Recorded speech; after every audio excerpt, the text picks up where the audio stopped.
Então, meu nome é Gustavo Mels, eu sou cirurgião dentista de formação, me formei na Universidade Federal de Santa Catarina, fiz residência em saúde de comunidade pelo Grupo Hospitalar Conceição aqui do Rio Grande do Sul e atualmente sou coordenador do Núcleo de Informações em Saúde de Sapucaia do Sul, que é um município aqui do Rio Grande do Sul, um município da região metropolitana de Porto Alegre, que eu estou vendo aqui que tem um monte de gente que é de fora do Rio Grande do Sul, então para contextualizar um pouco a cidade onde eu trabalho. A proposta é falar sobre o cadastro individual, que é uma das fichas de cadastro do ESUS, né, que é o novo Sistema de Informação de Saúde do Ministério da Saúde. Eu vou dar uma pequena contextualizada no próprio ESUS, para então a gente entrar na questão do cadastro individual, tá certo? Então, de onde surgiu, por que surgiu o ESUS, na verdade? O ESUS é uma estratégia do Ministério da Saúde para desenvolver, reestruturar e garantir a integração dos sistemas de saúde. E por que tudo isso? Por que integrar sistemas de saúde? Atualmente, hoje, quem trabalha na atenção básica, enfim, não só na atenção básica, mas em todas as... enfim, na atenção especializada, na atenção básica, na atenção secundária, terciária, tem diversos sistemas de saúde, cada um para um programa muitas vezes, e que são sistemas que não se conversam entre si. Então acaba que a gente tem, por exemplo, na atenção básica, um CIS pré-natal, um CIS-colo, o próprio CIASUS, o CIAB, que são tudo siglas de sistemas de informação criados para determinadas funções. Então a gente tem vários sistemas de informação que muitas vezes têm as mesmas informações em alguns deles e que a gente acaba tendo um trabalho redobrado dentro do sistema de informação, que seria algo para consolidar a informação, acaba sendo um local onde a gente mais coloca informações duplicadas do que consolida. Então surgiu essa ideia de desenvolver e reestruturar esses sistemas de integração. Dentro dessas ideias surge o CISAB, que é o Sistema de Informação em Saúde da Atenção Básica, que foi criado com a portaria 1420, de 10 de julho de 2013. Essa portaria instituiu o CISAB e que ele seria o sistema que substitui na completude o Sistema de Informação da Atenção Básica, que atualmente é o CIAB, né? Então, nessa portaria, não sei se vocês já tiveram acesso, mas quem já teve acesso, na portaria diz que dentro de um ano, o, a, os municípios teriam um ano para trocar do CIAB para o CISAB. Então, essa portaria de 10 de julho, ela institui o CISAB e dá um ano de prazo para a substituição do CIAB pelo novo sistema de informação, que é o CISAB. E aqui eu fiz, na verdade, um gráfico para a gente tentar entender o porquê dessa integração dos sistemas de informação. Eu coloquei aqui alguns sistemas que a gente trabalha, um deles até que é o Hiperdia, já está entrando em desuso, já está, na verdade, quem entrar no site do Hiperdia já vai ver que o sistema de informação já está substituído pelo ESUS. Então a gente tem CIAB, o Hiperdia, CIS pré-natal, CISCAN, CIASUS, vários sistemas de informação. E o que eu queria destacar aqui, na verdade, é que, por exemplo, no CIAB a gente tem informação de gestante, no CIS pré-natal a gente tem informação de gestante, no CIASUS a gente tem informação de gestante. E são três sistemas que a gente acaba fazendo inserção de dados paralelas nos três sistemas, e quando a gente vai buscar essa informação para fazer monitoramento e avaliação, para buscar indicadores, a gente percebe que esses dados nunca são iguais. Então fica aquela, afinal de contas, qual é o dado confiável, qual é o dado que a gente utiliza para fazer monitoramento e avaliação. Então nisso, o ESUS entra um pouco também para isso, para tentar integrar esses sistemas de informação, onde a gente teria uma plataforma única para inserção de dados e os outros sistemas ficariam agregados ao ESUS. Então, atualmente o Hiperdia já fica agregado ao SISVAN, que é o sistema de vigilância, né? Vigilância nutricional. Já é um sistema que já está integrado com o ESUS também. O CIASUS, o próprio ESUS já gera o BPA para ser exportado para o DataSUS. E com o tempo, o CIS pré-natal e CISCAN não estão integrados, mas a proposta é que eles sejam integrados e assim a gente vai ter um único lugar de inserção de dados e um lugar de busca de informações. Então a gente consegue ter uma informação um pouco mais fiel ao que a gente está trabalhando. certo? E a chave de registro do eSUS é o cartão nacional do SUS, o que torna o registro mais individualizado, porque hoje quando a gente pega registros consolidados por tempo, por exemplo, durante um ano, quantos citopatológicos foram realizados? Foram realizados, por exemplo, 1.000 citopatológicos em determinada região. Mas quanto desses citopatológicos foram feitos por mulheres diferentes? Essa pergunta a gente não consegue responder. E a partir do momento que a gente tem um cartão nacional do SUS, ou seja, a gente individualiza esse registro, a gente vai conseguir separar um pouco melhor essas informações. E ao mesmo tempo a gente tem uma informação longitudinal, certo? Essa informação longitudinal, a gente vai poder acompanhar 2, 3 anos, se a pessoa for sempre registrada com o mesmo cartão nacional de saúde, a gente vai poder acompanhar todo o histórico de acesso aos sistemas de saúde dessa pessoa. Então, o que ela fez? Fez um curativo, fez uma cirurgia, fez, enfim, N acessos, consulta médica, consulta de enfermagem nas unidades de saúde do município, tá certo? Como é que a gente utiliza o eSUS? O eSUS, então, ele tem 2 softwares, que atualmente está na versão 1.1, então a gente tem um software chamado Prontuário Eletrônico do Cidadão, que a gente chama com a sigla de PEC, e o outro é o Coleta de Dados Simplificada, chamada de CDS, certo? Diferença entre um e o outro. O Prontuário Eletrônico do Cidadão ela é uma ferramenta de prontuário, então é uma base eletrônica de prontuários das pessoas cadastradas do território, enfim. Ele organiza o próprio fluxo da unidade. Por exemplo, chega um seu Joãozinho lá na unidade, ele vai para acolhimento, então chegou na recepção, da recepção manda para acolhimento, do acolhimento agenda uma consulta ou envia para o prontuário por atendimento médico, odontológico, enfermagem, enfim. Ele organiza um pouco o processo de trabalho da equipe, torna a informação um pouco mais rápida, e além de gerar relatórios, e também é a ferramenta de exportação dos dados. Então, o prontuário é o PEC, que faz a exportação dos dados para o Ministério da Saúde. O PEC também tem a coleta simplificada de dados já inserida dentro do PEC. Então, eu vou ter o prontuário eletrônico do cidadão e já vou conseguir ter os dois programas em um só.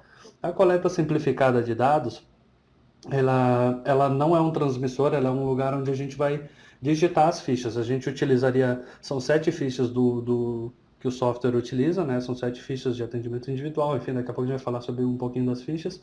Então são 7 fichas que são preenchidas e inseridas dentro do sistema. Daí esse sistema gera um arquivo e esse arquivo é colocado num prontuário eletrônico do cidadão para ser exportado. Então, coleta de dados simplificada é mais um meio de todo o processo. A gente faz o atendimento com fichas, coloca na coleta simplificada de dados e exporta para o Ministério da Saúde. Tá certo? Então, aqui tem um resuminho de um pouco disso que eu falei. Então, a questão do prontuário eletrônico do cidadão tem muito a ver com o quanto eu tenho de estrutura física na unidade, né? Então, eu tenho computadores em todos os ambientes de atendimento. E esses computadores estão em rede? Essa é a pergunta. Estando em rede, é possível colocar o prontuário eletrônico do cidadão. Já a coleta simplificada de dados, eu preciso de um computador só, onde eu vá fazer a digitação daqueles dados ali para depois ser exportado para o Ministério da Saúde, tá? Isso resumidamente falando sobre o prontuário eletrônico, sobre os 2 softwares aí. Em ambos os casos, daí chegando no cadastro individual, o cadastro individual é através do CDS que a gente insere. Tendo prontuário eletrônico, eu vou ir lá na funcionalidade CDS e vou inserir os dados do cadastro individual. Tendo só o CDS instalado, eu vou lá no CDS e insiro os dados do cadastro individual, tá certo? Eu vou então falar desse slide aqui novamente, tá certo? Então, o que eu estava falando aqui é que a gente tem 7 fichas de registro, divididas nesses 3 níveis, mas as 7 fichas são cadastro domiciliar individual, ficha de atendimento individual, atendimento odontológico individual, ficha de atividade coletiva e a ficha de procedimentos, além da ficha de visita domiciliar. E essas 3 que eu destaquei aqui são as 3 fichas que os agentes comunitários utilizam, certo? E eu também estava falando sobre uma questão do conceito que acaba mudando dentro do ESUS. Quando a gente fala de visita domiciliar, esse é um conceito do agente comunitário de saúde. Então, o agente comunitário faz visita domiciliar. E os outros profissionais que fazem a visita também, o conceito muda para atendimento domiciliar.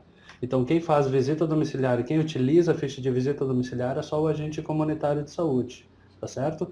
Atendimento domiciliar os outros profissionais que fazem.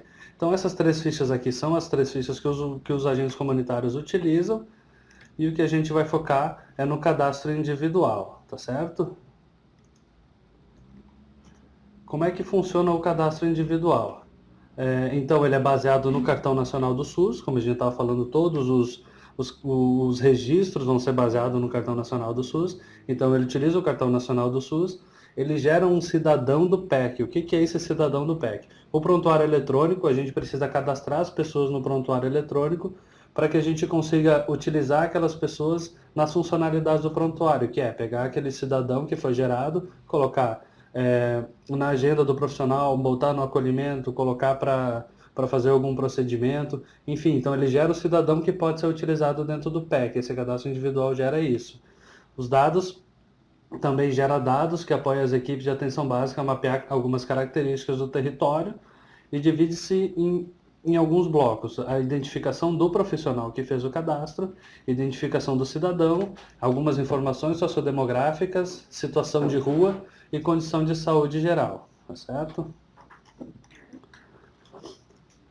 A legenda da ficha sempre que for quadrado, quando a gente tiver acesso, não sei se vocês já tiveram acesso à ficha, no final da apresentação eu vou deixar um link ali, que é o link do próprio site do ESUS, né? No site do ESUS a gente consegue, muito desse material que eu estou falando tem lá, a gente só deu uma mastigada um pouquinho maior, e essas fichas todas estão lá também. Então todas as fichas têm campos quadrados e campos redondos.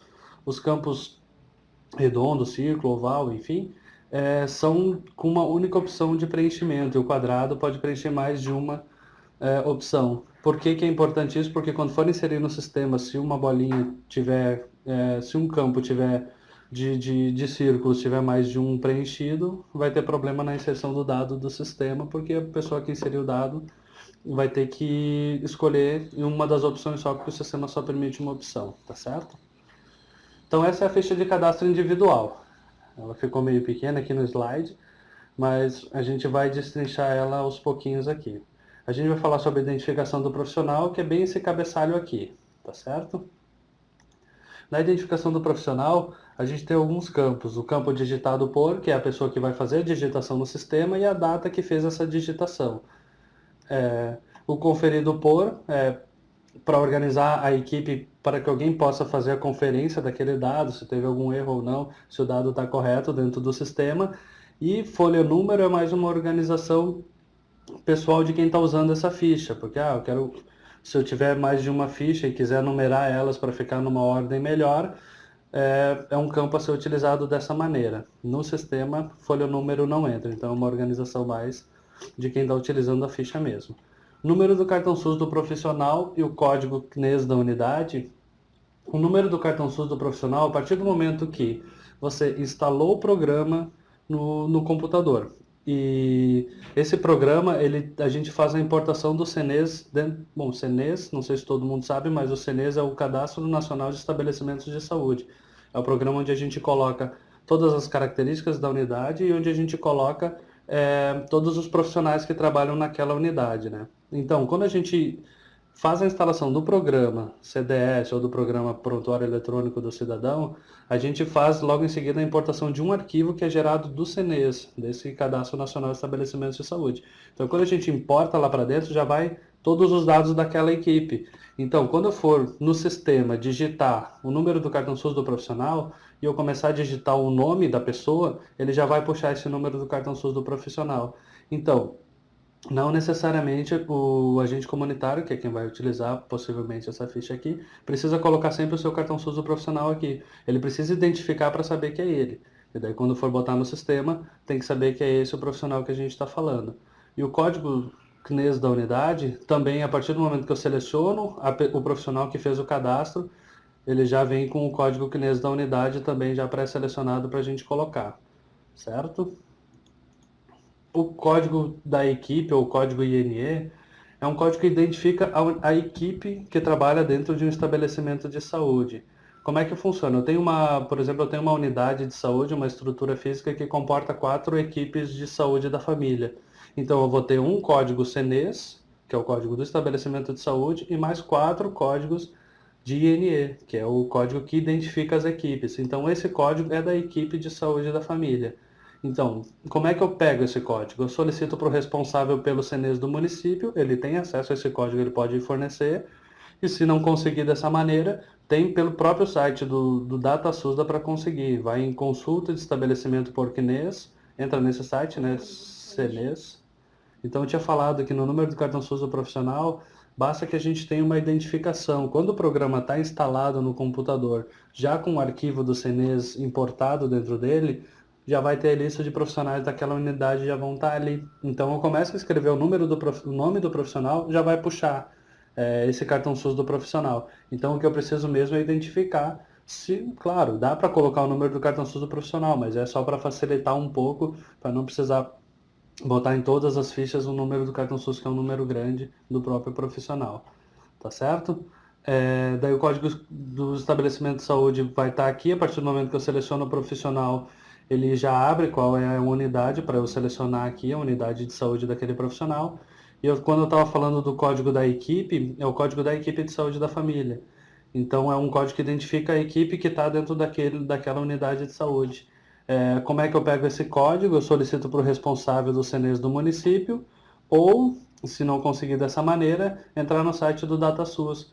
Eu vou lá no datacenes.datasus.gov.br e eu consulto o estabelecimento de saúde por CNES, então eu boto o número da unidade de saúde daquele CNES, seleciono a unidade e vai estar lá os módulos, eu seleciono o módulo equipe, vai aparecer o número da equipe. A questão da equipe é que são as equipes só vai ter INE uma unidade que tiver equipe de saúde da família, tá certo? Então, o INE é só para equipes que têm saúde da família. Microárea, que daí vai ser a microárea daquele agente comunitário, identifica qual é a microárea, e identifica qual é a data que ocorreu o cadastro no domicílio, certo?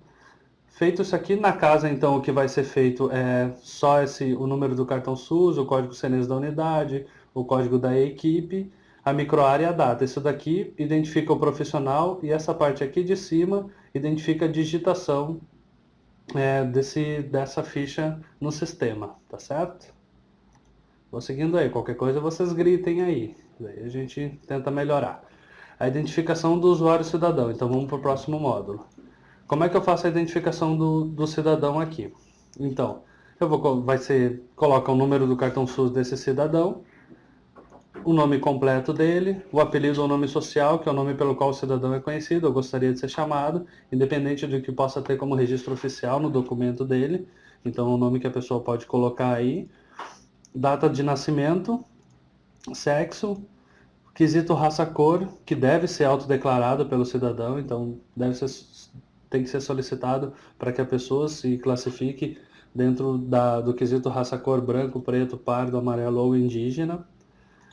O número do NIS, que o NIS é o número de identificação social, né, que é do Ministério do Desenvolvimento Social, então quem tem Bolsa Família, quem tem benefícios sociais do Ministério do Desenvolvimento Social vai ter o número do NIS, que é o mesmo número do PIS, que é o mesmo número do PASEP. Então, é um número que é interessante de deixar aí. O nome completo da mãe, a nacionalidade, se é brasileira, naturalizado estrangeiro. Se for naturalizado estrangeiro, vai pedir o país de nascimento dessa pessoa. E daí o município e o estado de nascimento da pessoa. O telefone, celular e e-mail, tá? Eu deixei aqui por último essa parte do responsável familiar, que é uma parte chave dentro do cadastro do cidadão. Dentro desse cadastro do cidadão, o responsável familiar é um ponto-chave. Uma coisa que eu não falei, eu sei que estão aparecendo várias perguntas aqui, talvez eu não responda elas agora, que a gente vai fazer a web palestra, as meninas estão selecionando todas as perguntas que estão sendo feitas, daí no final a gente pega essas perguntas e conversa sobre elas de novo, tá certo? sobre o responsável familiar, então, que é um ponto-chave que identifica os moradores de um domicílio. Como é que ele funciona? Eu montei um gráfico aqui, quase uma obra-prima de Picasso aqui, uma casinha com a avó, o vô, a filha, o genro e o neto. Essa daqui é a minha casa, que eu fui lá na casa e identifiquei isso. Como é que o sistema vai identificar essa casa? Primeiro eu faço um cadastro domiciliar, ou seja, eu vou colocar que aquela casa tem tantos cômodos, que o endereço é tal, enfim, identifico toda essa casa e dentro do cadastro domiciliar, no final do cadastro domiciliar, ele solicita que a gente identifique um responsável familiar. Identificando esse responsável familiar, a gente vai colocar o cartão SUS daquele responsável familiar e daí o sistema vai passar a entender que essa casa, com aquela estrutura que a gente montou, o responsável familiar está dentro dessa casa. Então essa família foi identificada que a avó é a responsável familiar. Então eu vou ter uma casa com uma avó morando dentro dessa casa. Então eu vou e faço o cadastro individual de todas essas pessoas, neto, genro, filha, neto e vô. E quando vem essa pergunta na ficha, se é o responsável familiar, como é que eu vou responder isso? Então, eu estou botei o exemplo aqui então que eu estou cadastrando a avó no sistema. Eu já tinha colocado a avó como responsável do domicílio. Então, como é que eu vou cadastrar a avó nessa ficha de cadastro individual? Eu vou colocar o número de cartão SUS da avó aqui, o nome completo, todos os dados completos dela. Daí, quando vai para a pergunta, responsável familiar, a avó é o responsável familiar? Eu vou colocar que sim, a avó é o responsável, porque já foi determinado no cadastro domiciliar que ela é o responsável. E quando eu coloco que ela é responsável, eu não preciso preencher mais nada aqui. Ou seja, eu já estou dizendo que a avó, que é todo esse cadastro que está aqui embaixo, é o responsável familiar. Então não preciso botar mais nenhum dado aqui. Vou cadastrar o neto, então. Botei o cartão SUS do neto e fiz todo o cadastro aqui de baixo do neto. E aí faço a pergunta, é o responsável familiar? Não, o neto não é o responsável familiar, porque a avó foi determinada como responsável familiar. Então eu coloco aqui o número do cartão SUS da avó e a data de nascimento da avó. Por que isso? Porque é dessa maneira que o sistema vai entender que a avó, por enquanto eu não botar o responsável familiar, é só a avó que mora dentro dessa casa. E se eu deixar, a partir do momento que eu botar que nenhum desses outras pessoas que moram nessa casa são responsável familiar, o sistema pergunta então quem é esse responsável familiar. E eu aponto para a avó, porque eu botei o cartão SUS da avó e a data de nascimento da avó. Então, a partir desse momento é que o sistema entende que todas essas pessoas estão dentro daquela casa. Então, o responsável familiar é a chave para trazer as pessoas para dentro do domicílio. Tá certo? Surgirem dúvidas, coloquem aí, depois a gente conversa, a gente troca uma ideia sobre as perguntas, tá? Vamos para o próximo bloco. Informações sociodemográficas. E é esse bloco aqui que a gente vai conversar agora. Começa perguntando sobre situação conjugal, se é solteiro, se é casado ou convive com um parceiro, se é divorciado ou separado, se é viúvo ou se não se encaixar em nenhuma dessas, outra, tá certo? Isso é o que a pessoa referir para vocês. A ocupação, o que essa pessoa trabalha, se ela tiver ocupação, né? Se for aposentado, não preenche, não precisa preencher a ocupação da pessoa. Só que essa ocupação, é importante salientar que ela é baseada na classificação brasileira de ocupações. Por que isso? Porque quando a gente vai na casa e pergunta sobre a ocupação, por exemplo, alguém pode dizer que é motorista. Beleza, essa pessoa é motorista. Só que quando eu vou procurar dentro da classificação brasileira de ocupações, eu não tenho só motorista, eu vou ter motorista de caminhão, motorista de transporte de cargas perigosas. É sempre tentar afinar melhor possível qual é a profissão dessa pessoa, para quando chegar no sistema eu conseguir determinar melhor como é que é esse sistema. Seguindo, então, o CBO tem que tentar desmiuçar um pouquinho melhor qual é a profissão que essa pessoa tem, tá certo? Porque senão, quando alguém for digitar no sistema, pode ter alguma dificuldade. Isso já acontece hoje com o SIAB. Quem digita SIAB no sistema, a ficha A que os agentes comunitários preenchem, já percebe que tem essa dificuldade. Dependendo da ocupação que se coloca ali, a gente tem uma grande dificuldade para determinar, afinal de contas, que ocupação que essa pessoa tem para o sistema, né? Que daí o sistema ele começa a pedir alguns filtros a mais e a gente pode ter alguma dificuldade. A relação, bom, daqui a pouco eu vi uma pergunta que eu quase sei respondendo, mas é melhor fazer no final, senão eu vou me perder todo aqui, tá certo, galera?